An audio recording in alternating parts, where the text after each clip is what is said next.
So magandang buhay sa ating lahat. Sana ay okay kayong lahat, guys. Ngayon ay dadalhin natin ang ating sasakyan sa isang Filipino na mekaniko dito. Buti may mga kilala tayo ditong Filipino na mekaniko. Siyempre alam mo na natin sasakyan hindi naman bago. Tawag dito, luma lang ating sasakyan, guys. 2014 pa kasi ito. So ang sasakyan, so mga 11 years na, so kailangan hihingi na ng mga konting paayos-ayos ba, ganyan.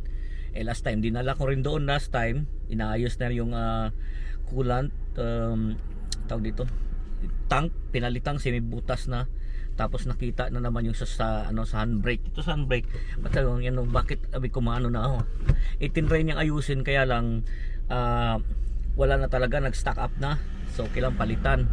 So dapat nung Saturday ayusin, kaya lang umalis naman kami. Ayun, buti na lang ay available sa ngayon. So ngayon natin dadalhin, guys. So let's go. So buti na lang nga, guys, ay maganda yung panahon, kaya nag-message ako dun sa kakilala na mekaniko. Magaling yun, guys. Buti may kilala tayo dito na ganun. Okay daw, gagawin daw niya. Kasi ayoko nang patagalin ba yung kanyang mga sira ng ganyan dito. Yun ang mahirap dito sa bansang to, pagka luma yung sakyan mo, talagang lagi na manghihingiin, guys. Pero syempre wala tayong magagawa nga, kaya parang tao, kung tao nga, bumibigay din tayo sa sakyan pa, kaya di ba, ganun lang yun. Kaya okay lang, magkano lang naman, saka hindi naman masyadong mahal yung charge na yung Pilipino dito na mekaniko, ayos din. Kaya kaysa doon magdadalhin sa garage, pag sa garage, guys, titingin pa lang magkano na per hour pang bayad nila. So swerte na lang din natin kahit luma sakyan natin. Yun nga, may kakilala tayong mekaniko. Yan. Saka ayaw pa nga namin kumuha ulit ng hindi naman yung brand new, kasi pwede silang kumuha ng mga 2020 or 2022, mga ganyang model, hindi katulad sa amin na to, 2014 na to eh. Pero syempre nga, inaano namin tong kay Kuya Koy na yung Yuning na inaalala namin eh. Kasi kung dito lang siya sa Manchester, walang problema sana, kasi syempre pati yung pagkain niya okay, wala gusto niya sa London. So tipid-tipid tayo, hindi na tayo nakakabili ng alak ngayon, guys. Hindi nakakabili ng alak, di ba? At magagawa ganun talaga. Siyempre unahin natin yung gusto ng mga bata, guys. Suportahan natin yan. Yun naman ang nila, basta mag-aaral sila dito. Kaya yung sasakyan, saka na lang yan. Sabi ko sa kanila, pagka nagtatrabaho na kayo na, kaya let me drive super Ferrari. Lagi kong kinakondisyon yung dalawa ba, pagka nagtrabaho sila, sila ang bibili, bayad sa sakyan, ako mag-drive. Sabay ganon, yun. Patawa din panahon, pagkakataon, maibabalik ba ang kahapon? Natatandaan mo pa ba? Dinadaan-daan sa kanta, guys.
Natatandaan mo pa ba?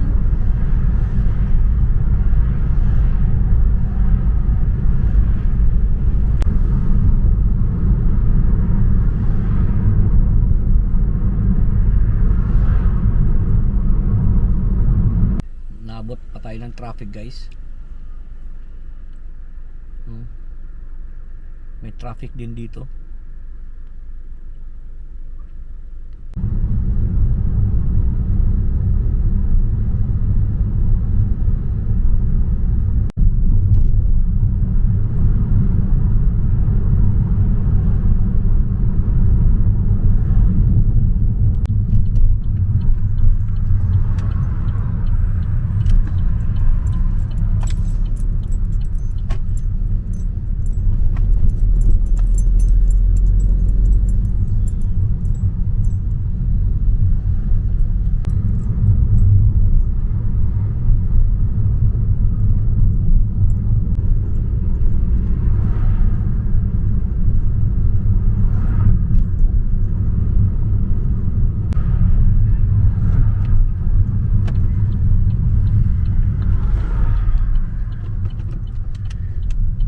So dito na tayo guys sa kanila, malapit na.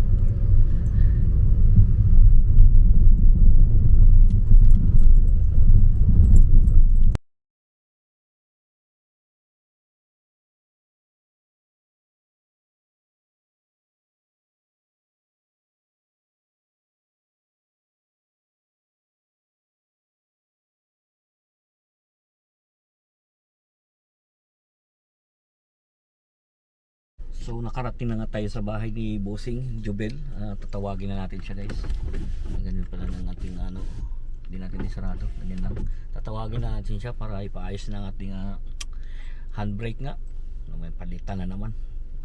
Sakit sunod-sunod na yan guys.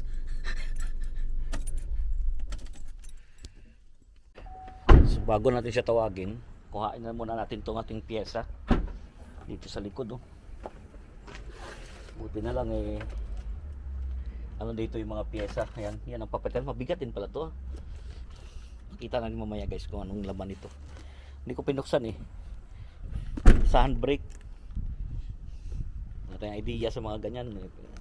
Hayaan na natin si Boss Jubel mag-ayos niyan.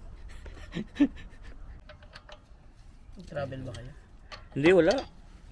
Ito yung malupit dito guys. Ano guys sa mga mekaniko guys. Video natin para marami yung manong views mo. Pag mga luma-lumang nasakyan mo katulad ko.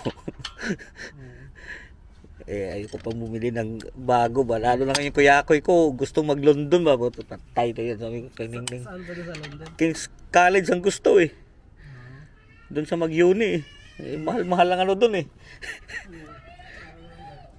So yan ang papalitan guys. Ito na yung pyesa. Buti may Pilipino tayo ditong kakilala ba.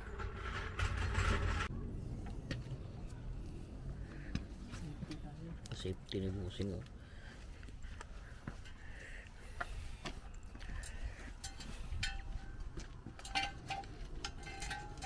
guys ganun. Ito yung binili natin pyesa. DIY pa yan. 4 na araw bago dumating din ba. Ganda sana magpalit ng bagong sakyan. Kaya lang yung pambayad ng sakit sa ulo naman ba. Obligado ka monthly to. 3 taon nang di nagbabayad buo pa tatagan yan lang papalitan guys buong assembly.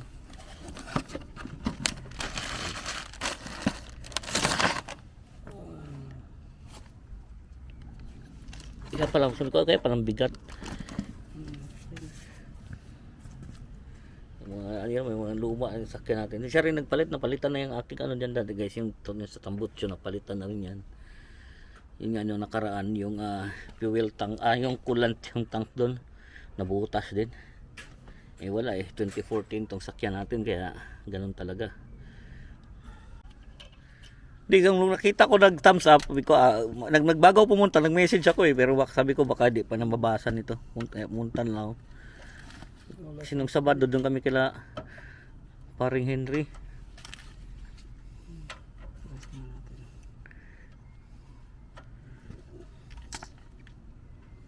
Special tools to pero gamitin lang natin ng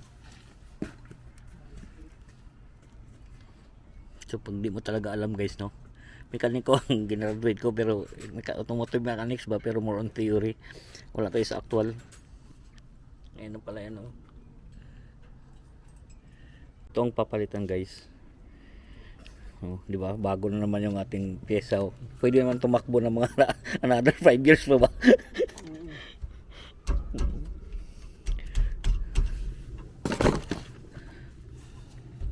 Stock up talaga. Stock up talaga, no? Ayun na bumalik. So nag-stock up talaga, guys, ang aking ayan yung handbrake. Ayun ang bumalik.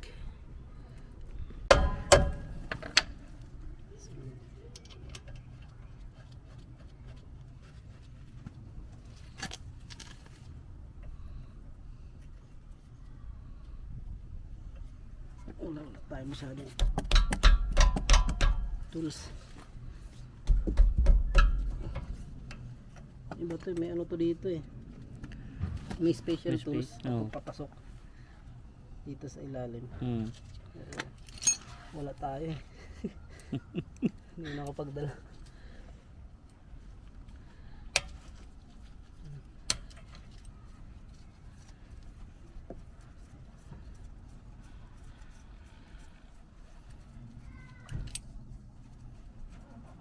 Sino taga-edit na Video? Ako lang, nagtsatsagaan ko. Naka-copyright pa ako yung pinanood ko na Bryan Adams. Oh, ayos lang. sa stereo? Ayan, guys, stock up talaga, guys. Wala, luma talaga ng ating ano. Pero okay pa naman yung brake pad, ha. Alam niyo yung mga pagsasakyan, mga 11 years, 2014. So yan ang kalalabasan, guys. Oh.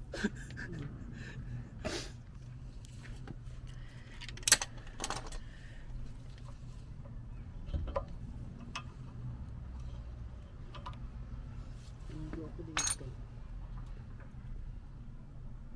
Hindi mo buka ko ito.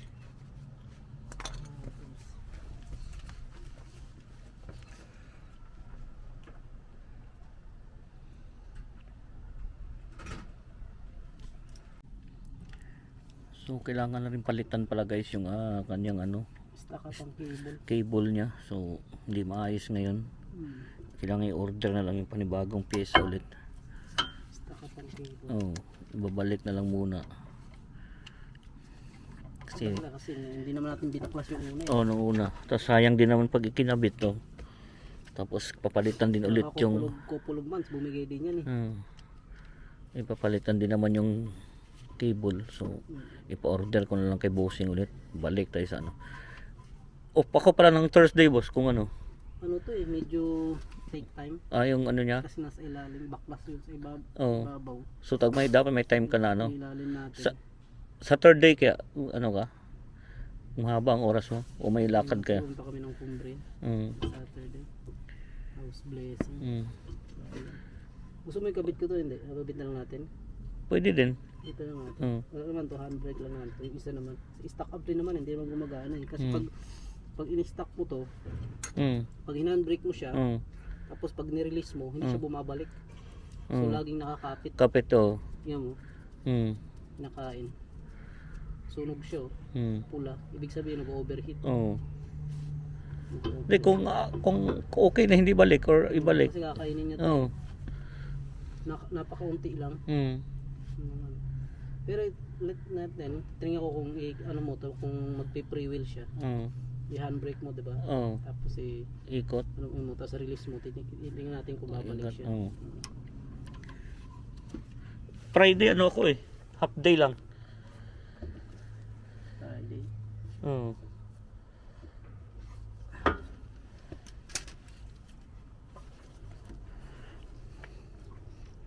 Sunday sana wala rin ako pasok, kailan may ano kayo, di ba? Pag Sunday sa church ba? So hindi napalitan, guys, kasi yun, guys, you know, may ano na diyan yung ano niya, cable. Yung talaga problema pag Pumasok yung tubig. ano, masok na yung tubig ba. Siguro pati pag naglinis ka rin naman ng sasakyan ba, inaano mo eh. So yun. Siya, pag Putol. pumasok yung tubig sa loob, Putol dun, guys. yan cable yan eh. Magiging kalawang. Stock up yun sa loob. So So, Hindi naman ganun kamahal yan. oh. Tingnan natin kung...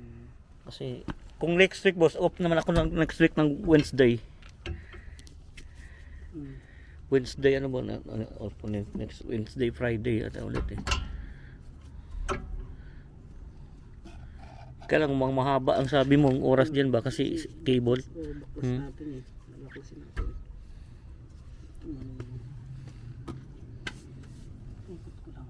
Guys, ibinalik na lang ni Bossing kasi ang problema na pala ano na yung cable, hindi na yung ano, pero try ko ibalik yung ano. Kung hindi naman okay lang, palitan na lang. Buti nga mura lang ng bili, 45. Pero meron kasing pyesa din ng 100 something yung isa. Buti hindi yun ang ano. Pero okay sana rin sa Eurocar parts kasi pwede mo ibalik anytime ba? Oo. Yung ito nga to, ito ba maghintay ka ng ilang araw nito bago ano ba? So yun, wala tayong magawa niyan. Magpapabook na lang ulit tayo kay Bossing kung kailan to available. Busy to kasi guys. Inaano. Oh, yung sakyan niya diyan oh. May problema din. Pero dito lang sa bahay niya kaya niyan. Pero pag tayo mahirap magpabook minsan. Tapos may pasok din. Kaya yun. Pag may time naman siya, magagawa naman ng paraan. Naisisingit naman niya tayo sa ano ba? Mayroon lang naman. Hindi naman ganun kahirap. Walang space. Alam mo naman ang sakyan nga natin, bagong-bago, 2014. Pero nakaso kasi 3 years ka lang walang binabayaran, kaya ano ba? Tumatakbo. Kaya mo sa amin, kaya pang ayusin ba? May basag-basag na nga. Huwag ko since nagbasag ano, nabangga na naman nagbabike sa bahay ba? Wala eh. Wala tayong sariling garahe pati. So, wala tayong magagawa niyan. So, pauwi na tayo guys kasi hindi pala yung assembly ang nasira, yung kanyang talagang cable. So, kailangan ulit na bumili ng cable at ibabalik sa Thursday. Tapos hindi lang yun ang problema. Pag nag-misfire ka tong sasakyan, so problema din yung coil daw, tsaka yung spark plug na 4. So marami nga ayusin sa Thursday, babalik tayo sa Thursday guys, pero hindi na natin mahintay sa Thursday, iwanan na lang sa kanya kasi medyo mahaba-haba ang gagawin niya. So ganun talaga. Balikan na lang. Ang alam mo yan, sabi ko nga luma yung sakyan natin 2014. So ayun, importante lang may kakilala kang marunong kasi kung doon yan sa doon talaga yan sa para proper na garage ay wala, tatagain ka doon. So buti naman hindi naman si Bossing sa charge ng labor. So yun, alam nyo na ngayon alam nyo na ngayon yung tawag dito, maintenance pagdating sa sasakyan dito, lalo na katulad sa sasakyan namin na hindi naman bago. So yun lang, dito natin tapusin at sana sa Thursday maayos na ni Bossing itong sasakyan natin para okay na ulit ba, wala nang worry kasi mahirap yung minsan may handbrake ko, naka-handbrake ko, pero minsan mahirap na tong mag-drive minsan na may alam mong may problema yung sasakyan mo katulad nung nag-travel kami, parang bubo yung backfire na yan na sinabi niya ngayon lumabas sa system ng niya nung nung pag-travel namin, pag-glamping namin. Buti nga nakauwi pa kami, akala ko hindi na. So yun, doon yan na nangyari. At ngayon nga lang siya magkaroon ng time na ipagawa at na ipa-check ulit na paano sa computer niya. Kaya nakita yung backfire. So yun. Kasi busy rin yan guys, yung na yan, buti na isisingit ka nga niya. Lagi siya may ginagawa din na sasakyan. So yun lang. At least alam nyo na yung dito, yung maintenance ng sasakyan, no? Lagi natin sinasabi, keep us all safe, God bless us all, magandang buhay. At huwag nyo naman kalimutan na mag-like sa ating channel. Thank you so much.